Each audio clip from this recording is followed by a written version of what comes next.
Grace to you and peace from God our Father and the Lord Jesus Christ. Amen. Our text for today is the Gospel just read, taken from St. Luke chapter 10.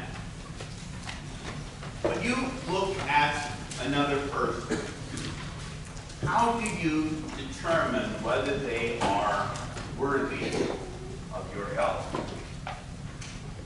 That's at least one of the questions that our text asks of us today. You know the story. A man goes down from Jerusalem to Jericho, and he is beset by robbers, where he is beaten, robbed of all of his goods, left half naked on the side of the road.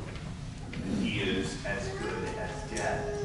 Two men see him and pass him by. We can't actually read their hearts. We can make guesses. We don't know why they passed him by, but it is clear that they looked at this one and said, I have more important things to do than to take care of this man. But a Samaritan, a foreigner, sees this man, and when he sees him, he has compassion. His guts are turned for this man.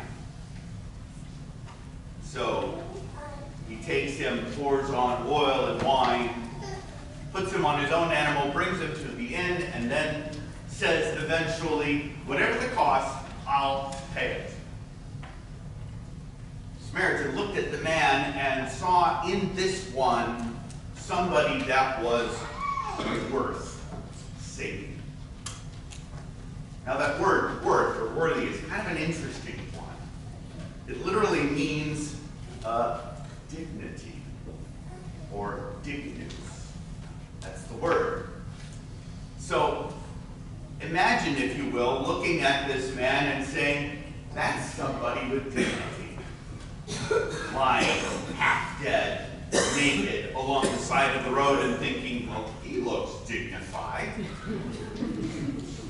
We would look at this one and say, that's about as undignified as you can get. Never mind why. But every time that we look at another person and we decide, I'm going to help them, I'm not going to help them, we're kind of asking that question of ourselves. Is this someone just like me? Kind of what it means to be a neighbor, isn't it? Because that was where Jesus went with this. Which of these ones was a neighbor to the man along the side of the road? A neighbor means, which one of these is somebody that could be living right next door to you? Which one of these ones is the one that looks and acts and is just like you? Can you see beyond the wounds? Can you see beyond the one's condition? Can you see beyond to the humanity that is underneath? Because this is what we all do every day of our lives, is we look at our neighbors. We look at the people around us, and we kind of make these decisions, big decisions, little decisions. And we decide, is this someone that is worth my life?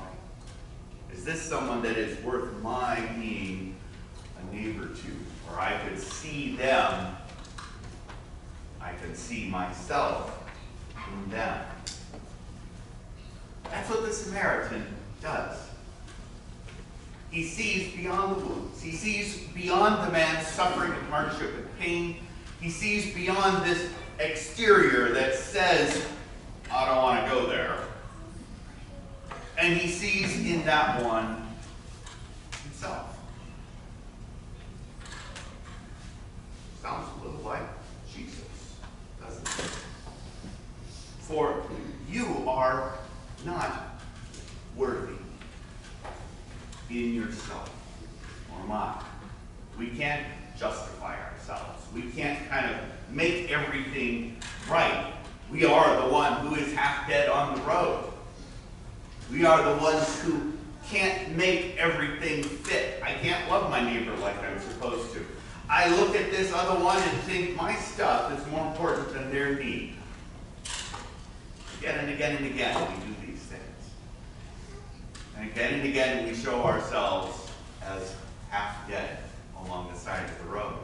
But Jesus looks at you and sees himself in you. He is quite literally your neighbor. He is the one who loves you and says, yep, I'm just like them. They're sinners, well then I am a sinner too. They're the ones who lie half dead on the road, and so I lie, as it were, on the cross and receive the punishment of the world. This is what it means to have compassion. This is why, when it comes to Jesus, he does what we can't do. Because I don't get this dignity thing. I don't get this worth thing like he does. When I look at other people and you look at other people, we're always making these evaluations, and somehow I always end up looking better at the end of the evaluation. Which probably means I'm lying to myself, right? But when Jesus looks at you, he sees the one who needs everything. And he gives it. Again and again and again, he gives it. He shows compassion. He pours on oil and wine. He gives you his body and blood. He washes you in the waters of holy baptism. He gives you dignity. That is worth.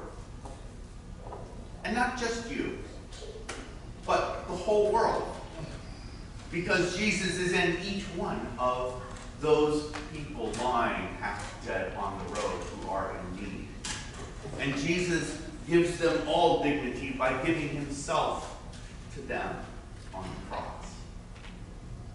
This day, we rejoice that God apparently can't see very well. We rejoice that God, in his mercy, loves you and me with an everlasting love. We rejoice that God shows compassion even though we are not dignified, even though we do not have that kind of worth in and of ourselves. He gives it to you freely, just because he loves you. So rejoice. God sees you. God sees himself in you. God sends his Son to you. In all of your wounds, in all of your hurts, in all of your sorrows and pains, Christ is there. It's a pretty good picture, isn't it? In Jesus' name. Amen. And now the peace of God, which passes all understanding, keep your hearts and minds in true faith, to life everlasting. Amen. We rise.